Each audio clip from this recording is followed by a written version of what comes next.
balandi ya vérité universelle TV kana esa bino vérité universelle c'est la place oyo bino bo découvrir vérité na bino merci pour la confiance bo sala biso bo pesa biso misu pe matoi misu pour na kotala matoi pour na koyoka ba vérité na bino lettre ya bino un jeune talentueux donc qui vise la scène donc dans batana ebele donc avant de passer malo avant de passer micro bino mo ko découvrir na pesa na mbote na boss na nga maître John Motima maman Micheline mon cordon donc papi loko on a sima caméra pesi mbote na Berli Vengame te donc cameraman pe na pesi mbote na boss qui c'est babi mona muke na bambongo na e dada kala ngini babi kasafu ne tombera jamais. Bonjour artiste. Bonjour les mignons. Bonne santé. Ouais, Kimia quoi. Ouais, toujours en forme quoi. Ouais, toujours en forme malgré le confinement. Alors période où voilà période confinement pour vivre on est artiste l'activité a stoppé attaque au livre moi live moi concert parce que nous pouvons faire un amour mais apparemment tu vas confiner dans banda pour période où vivre on ndengeni. Bon, rien ne marche. Ouais. Donc là ils ont marché pour les musiciens ils ont tout le travail est diminué. Donc moi physique n'a pas allé, moi travail à voir dans niveau à parler. Voilà. Voilà. Et puis studio on a le temps peut-être quand ils sont dans le studio ils ont tout ça on a pas parlé tout ils approchent. Donc tout ça vraiment confiné, rien ne marche quoi. Rien ne fonctionne. OK. Artiste Joe Cool, alors tonton Antoine artiste Joe Cool, c'est tout pas photo mais la vérité universelle. Alors bande ko ba sont partout dans le monde ba découvrir moto nini auto milieu na plateau. Donc artiste Joe Cool au bandi carrière musicale na yo quand ba tout ba na so ba me ko découvrir quand est-ce que bandi carrière musicale na. OK. Na bandi carrière musicale na ngai depuis l'année 2015. Mais vie parents na nga bando linga tena sa musique. Donc maman biso ngabi na ngai soit l'étude soit musique et j'avais pas le choix. J'ai choisi les études. Dans une gotanga tout et depuis l'année coulée des nazoi pina ba initiative et j'ai eu la chance de devenir manager et maintenant là j'ai une production déjà. Je me suis relancé depuis l'année 2015 malgré les études mais musique n'est traité. Donc on a mélangé voilà. Musique et études j'avais pas le choix parce que na linga musique ils aiment ma passion moi dans mon vie. Donc na linga côté la musique était pour la classe. J'ai mélangé tous les deux en même temps. Classe T pour la musique. Voilà parce que tout le monde a vie baza musicien moi boyer ça que moto et ça là. Donc baza par exemple moi à suivre photo là dans le kona bango et comme le big était musicien en attendant. Alors voilà, parce que ni non et pour ça yo donc na monde au côté na monde de musique. Mais pour mais c'est pas tellement belé hein, c'est pas jeune tellement belé ala la muka comme les musiciens. But tout le monde bango belé na banzela awa. Donc yo ni nyango ambition nyango pour ça yo motivation ni ça là pour donc au côté na monde de musique. C'est d'abord ils a vraiment inné. Papa na ngana maman na ngai ba chantre. Yo to botami biso tout yembara déjà. Nous sommes dans la chorale, parce que je suis né dans la famille chrétienne. Nous sommes dans la chorale, nous sommes dans la chorale, l'église Bissonioso, et puis ma façon de faire la chose, ça veut dire qu'il y a une formation artistique, nous sommes dans la Libanda, et on est poussé peut-être, pourquoi pas, pour se lancer dans la carrière solo, donc dans la musique gospel, pour la musique profane. Et, mais apparemment bino nyos bandaka na ba église na mona artiste musicien mota bi ke ngala banda musique bala moko profane ba mo pour la bimbala moko to mona kaka bo bandaka na ba église ali ko mi la profane ko ni ngo sala bino mona ka na musique religieuse na habité futaka te to ndengeni to bwa molende te te lobite ke futaka mais na bi to ba no likolo na binga koko lwambo tout ba ko luambo to kiti ba fait ba ko lutumba to ye ba papa ba kofi ti pa ba vie na biso ba faire rigola. Donc chorale moi libre boye la formation.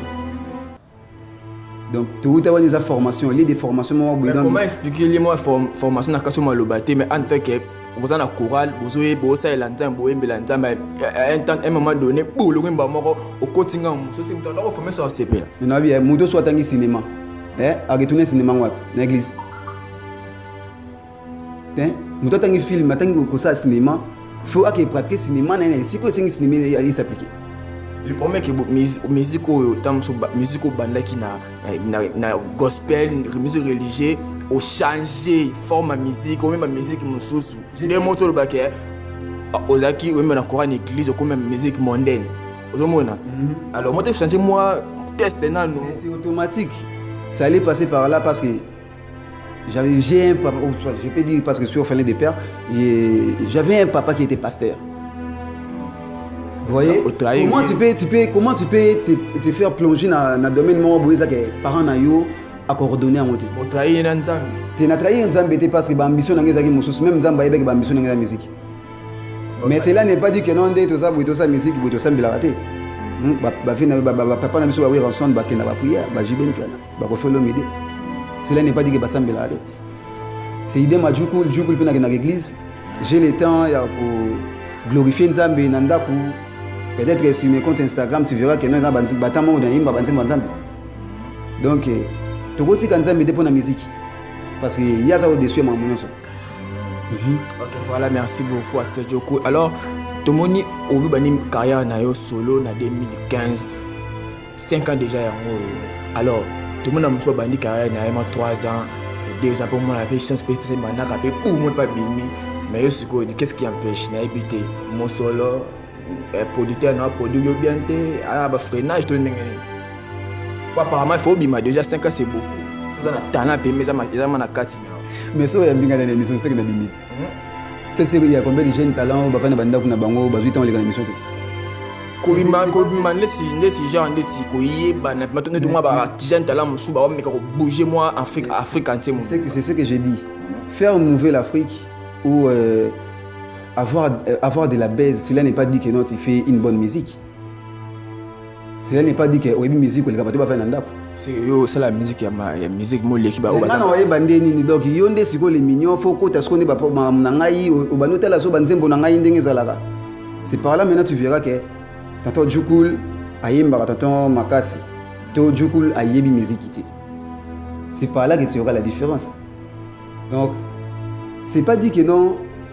Nazalaki la production bon normalement Nazali la production je faisais l'effort d'avoir la production. La production quand?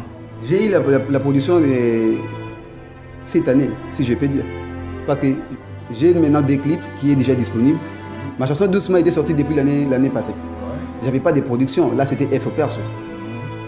J'ai travaillé la production toute seule. J'avais pas le choix parce que normalement on a la poste le Kouana mais ça a facilité, je pensé que non, du coup, je dois te manager. C'est donné pendant la mamunayo, à tirer baboulou naïe pour manager.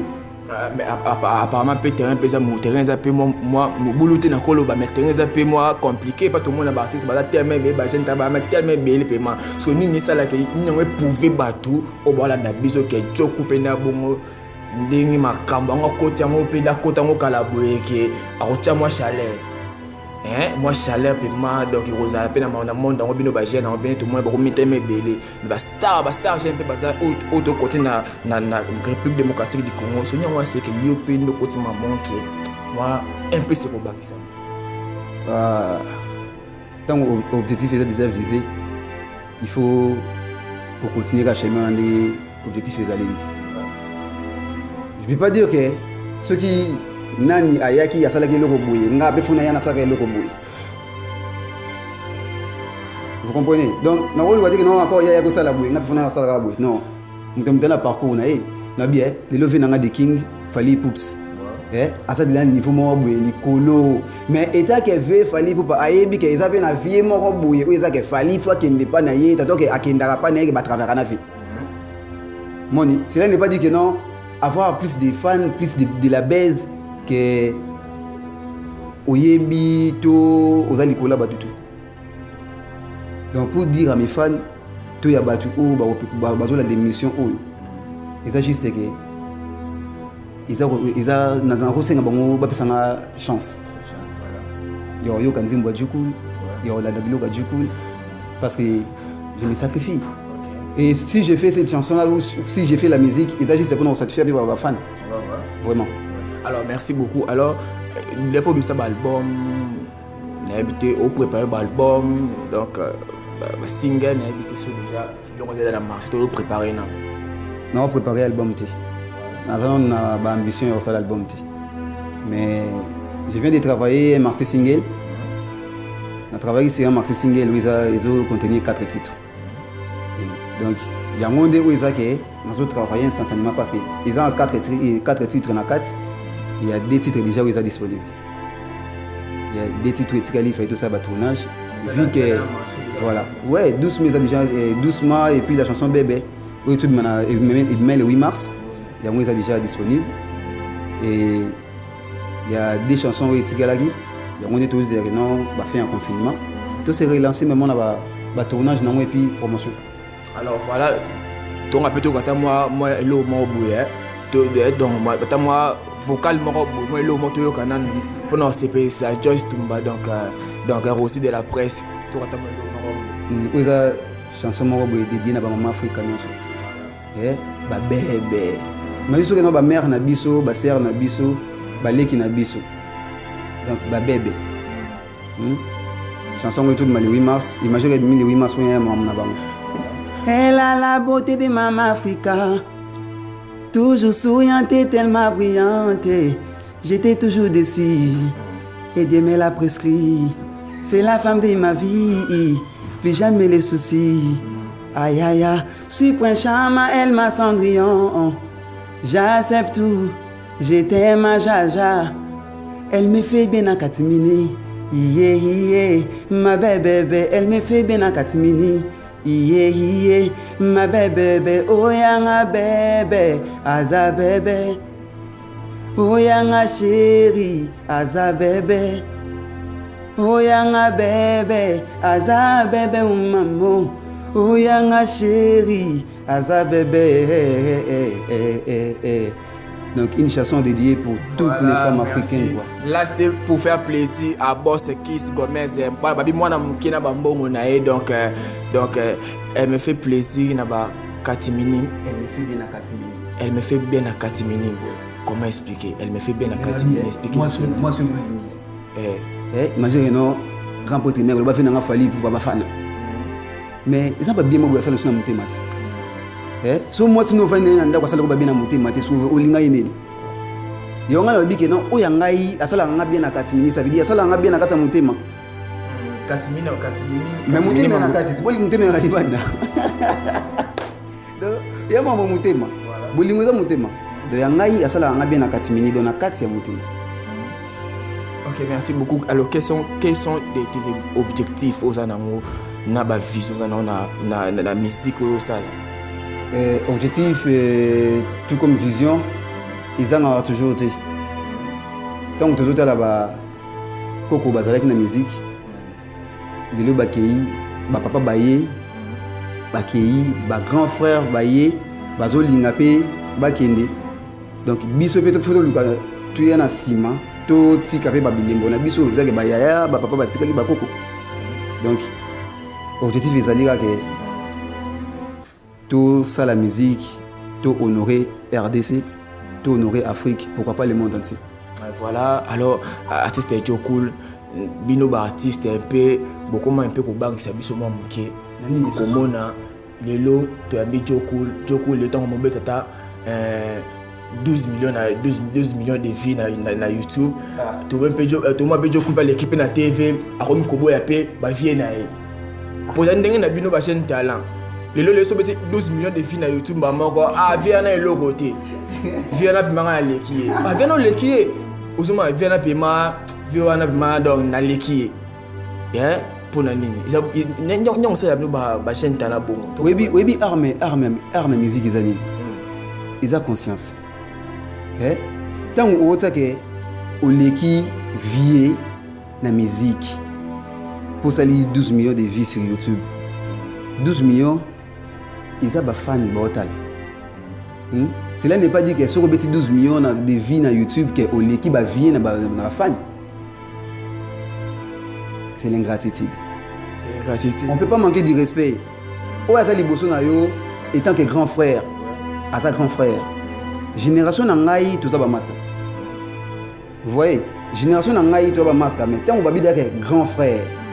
aza yaya ça veut dire que biso toyi na sima na bango il faut du respect. Alors nini okopesa ma conseil mokesi na innocent tomonaka dernièrement avant tokoma confinement oyo amaki ve na efali vini fali aleki ete tomoni so aleki so na plateau Bill Clinton donc aleki nga te comme conseil nini okopesa conseil na inosbi so nakopesa conseil bango ekoma so tozokula bana motu moko boye tontolo bango déjà avant nabebai na motu moko boye na manke motu moko boye te eza juste il faut tomisa na place na biso comprendre donc faut tomisa na place na biso ke génération moko ezali liboso na biso toza na nsima donc yango na tolobaka avoir plus de base cela n'est pas dire que oleki vie na musique to oleki vie na bafana donc totia kaka mokolo a mokolo malgré toza na kati ya job moko biso nyonso na boulot na vie nanga fali pupa to bacollaborateur na papa nanga wi ranson to bacollaborateur tu sais pourquoi parce que nous sommes des musiciens ils a travail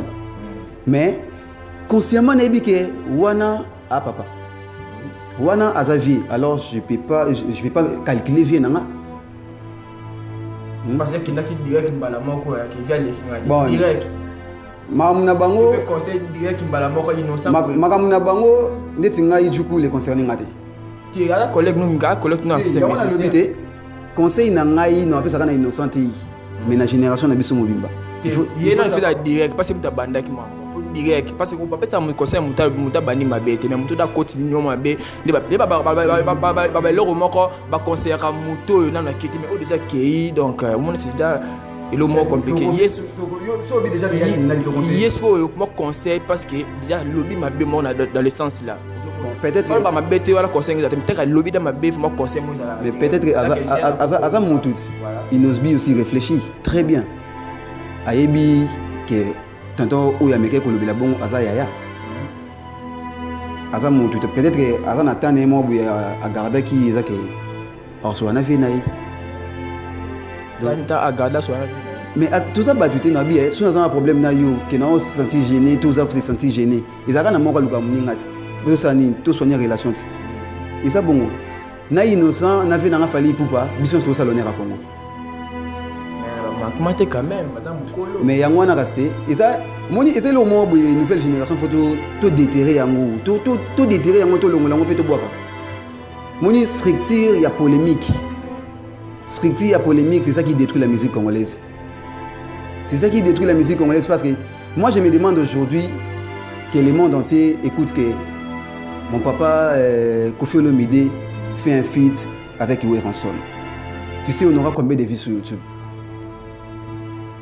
On aura combien de vues sur YouTube? Imagine aujourd'hui que ndenge bazo ba non ndenge de sobi que non inosbi na ve fali pour pas que ba beta sur featuring. Tu sais on aura combien de vues sur YouTube?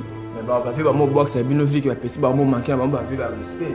Bon, cela n'est pas dit seulement que ba fait ba box c'est pour tout l'équipe impoli mais ils en ont scripté mo congolaise ba fait ba lingati ba petit ba mata. Ba mo na encore ba ça non wana.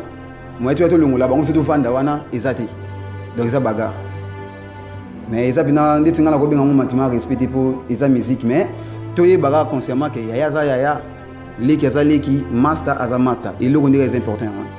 Voilà, artiste Joe Cool, merci beaucoup pour la réponse. On a posé des questions. Ils ont fan, merci beaucoup. Alors, Joe Cool, moi, je suis amoureux à propos de featuring. Est-ce que tu as visé à payer ou bien featuring na chaîne internet sur Gaze Mawete, Gaze Fabulous, vraiment moi featuring, na habité sur le jeu Salango, bien on vise à pour Salango, na habité. En état de musicien, tant que il tire dans la combat musique, tout l'artiste moko to gauche droite to betara nzembo pourquoi pas so le tout le monde que ça ba américain ba betara featuring to ba français to ba featuring ba meilleur featuring de l'année pourquoi pas viser des feats je peux le faire parce que avec le mon pays est très important bien que ba vie moi beta featuring petit moko boye est-ce que vous appelez mon dit lelo tout ça tu na confinement tu na coronavirus c'est ça maman nango. Mais imagine si on avait fallu pour vient de chanter une chanson de coronavirus avec petit frère Naye Fabulous. Comment on appelle Wana? Donc ça qui fait à valoriser petit Naye. aluki honneur moko boye etombola Fabulous etombola fe Fally Ipupa te mais etombola nde baartiste congolais c'est ça l'honneur donc so esenke nabeta featuring na Gizma wete na Fabulous et atana nani est-ce que ozape moi temps puis un peu kokeno kutana bon kindeke ko singa tama featuring be otinza manager na yote na psambe ta featuring na artiste kingana ezope na moi temps wana ya ko pesa ma proposition ata na manager na yo mo temps wana oke uluka ata mo artiste songolo pakala obaza ko évoluer bien na Kinshasa moi pour na featuring mais pour l'instant non parce que nazo viser no ba featuring te malgré que manager na ngai Zadana ba featuring déjà que na part na ye abongisi la inga qui a soli na ba artiste yango mais en parlant na ministre featuring so na sala featuring ça que fona sala na génération ezali ko na biso na génération na nga pour l'instant ils a critique ti mais na viser na te ko sa featuring na ba artiste génération na biso au viser ça featuring monter pour la ligne habiter dans quel sens n'habiter pourquoi le bon parce que baza jeune talent baba jeune baza ko évoluer bien Kinshasa na habiter la façon ozo lobela ke ozo viser bango te ko ça la featuring na bango o ti bona mopanzi o viser na bateau baza un peu likolo na bango to ndenge mais ezalaka bongo ti ve Fally Ipupa oui bien sauter combien de musiciens africains pour que na RKL ya mais bana mona RKL mbala monta bana na sa mati muke mais oyebi so ke non tongo obi muke oyebi so ko bazali na katika to ya sauter yo poko bana peka muke ok ba mo te za moi échelle o ngomba mbala moko bani ndesi na mita o mo Fally Ipupa Jibem Piana Werason na biso ko senga na featuring na bi mona no otanga faire gola te otanga faire gola te donc faire gola je peux faire des feats avec l'artiste de la génération Nangai. Je peux bel et bien le faire. Na réalité ko bake na ça featuring na bangote te mais pour l'instant ngai djukul non na bongisi na ngate ba featuring ya beta na génération Nangai. Ouais. Na ba massa tona ba même commune. Où ils a que tout ça la musique. Basali MPR tona ba commune moko. Mon ami Gali Garvey Tozali. Donc cela n'est pas dit que non si peut-être na ça pour ça beta featuring mon big man. Na boya pas sa génération na été. Si j'ai besoin de faire un feat na master moko ya génération na je dois le faire mais instantanément du coup azana yé na ba projet au beta featuring na génération na. Ok, merci beaucoup Joe Cool, merci. Et na bina mutuna moko na bina collection ngote parce que ça et le commence à la rage mingi surtout na ba jeune talent au balinga ba bima ba teka moi visibilité affaire à showbiz. Na ebito ko lo bani pona yango na biki artiste belé po babima bamo préféré atela ko mana na peut showbiz na mitao na botela utena manager moi likolo abiki na bongo avant na peso makam pe pesa makam po comment nango da bongo ya kama bomba te so ba artiste musicien pesa makam na pesa makam so yima maboso kota nango siko boss mo bateli boso na yo joku neza boye avant na sala yo pesa maka joku la XT joku la homosexualité mais c'est le moment que maman biso ebisa ngai te on a bani ko se focaliser na musique les am conseil maman biso pesa nga abna ngai joku yo lingi musique faut ba que musique ils monde mususu donc encore lingi musique ils a le rôle ko boko la soso tongo boko la soso faut linga nyonso o soso linga donc le geli sigo lala donc soka nga lupangu na 5h faut la muka o fongo le lupangu ya bimaki tambola faut boire les masango ba makila ba kokori ko na yo faut supporter yango donc il y a des mots na musique tel que je suis là en tant qu'artiste et musicien je peux pas nier ou pour le bas autrement tout ce qui est à mesure il y a pour faire promouvoir la musique nangai je suis d'accord de le faire. Je suis d'accord. Ouais, je te dirais tout simplement ça. Parce que c'est ma musique. Mon objectif, ils ont peut-être été mes actes comme Alouga Bagran. Comme maintenant une grande star, un grand musicien parmi les grands du monde. Alors, tout ce qui est Nanzela et musique, si c'est pour me propulser, pourquoi pas le faire? Bien sûr, ça n'a une importance, moi, je ne peux pas le faire. Si, sorry, certainement, moi, je suis un manager à mobile, je suis un manager à moi aussi. Je suis un showbiz. Ok, tu m'as dit que tu es prêt à accepter Je parle de la musique, donc nous sommes pour la musique. Je dois le faire parce que ils ont la musique. Est-ce que nous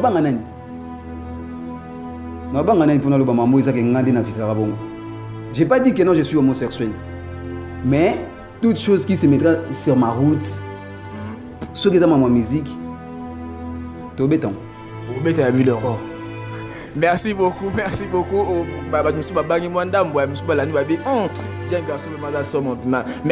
pour la fidélité. Merci beaucoup. Cool, moi malobasuka, to mo chité déjà mama basuka pour na bafan, bato na biso partout dans le monde. Moi mon asuka izanini. OK, bon mon anga asuka est juste la chanson Bébé Oté d'Akobima qui sera déjà j'espère dans une semaine à diffuser sur Trace Kitoko et puis bah chaîne locaux. Donc je demande à tous les fans de l'artiste Djokoul, bino boyebine to beta masulo na katimini quoi. Consommer toujours la chanson sur YouTube et puis en attendant qu'ils aient la diffuser dans la chaîne les internationaux ou comme local et consommer toujours la chanson sur YouTube. Donc pour tout déjà balanda ranzimba bébé partout déjà balanda banzimba du coup. Donc Mikilia Poto en parlant d'Amérique, Asie, Europe, bah ça déjà branché pour ne pas dire Afrique parce que je suis déjà dans ma belle Afrique. Donc chanson esa mamunango walinga yeba Djokoul ndinga bita kasonde nini viens sur mon compte YouTube, tu tapes simplement Djokoul officiel, tu auras mes news et puis chaîne Instagram nangai tout comme Facebook, Snapchat, il suffit d'écrire Djokoul officiel et pour tomber sur un amour donc banga note que notre artiste va bien ça fier oh yeah ça la sonne n'est pas consolaté donc comme bon ngande ngai voilà donc une personne très cool donc soko kimingai c'est que yo monde. Merci pour votre invitation parce que répondre merci beaucoup. Donc merci Bandeko Balandi to commune sur les émissions Vérité Universelle TV. Merci pour la fidélité Nabino. Là c'était votre humble serviteur Mignon de la presse Martin de Tino. Donc la PC Mbote nangai na Joyce Tumbaisi kada Mbote belé donc Rosie de la presse na PC Mbote. La PC Mbote sous na boss kiss babi moi na mukina bambongo na e Flori moi na Mputu. Donc Mbote belé sikaza dada karangino babi kasa vous ne tombera jamais Mbote belé sikaza. Sans oublier mon boss, Maître John Motema Micheline, mon cordon, donc Papi le Corona, PC Mbote Belé. On se retrouve à la prochaine.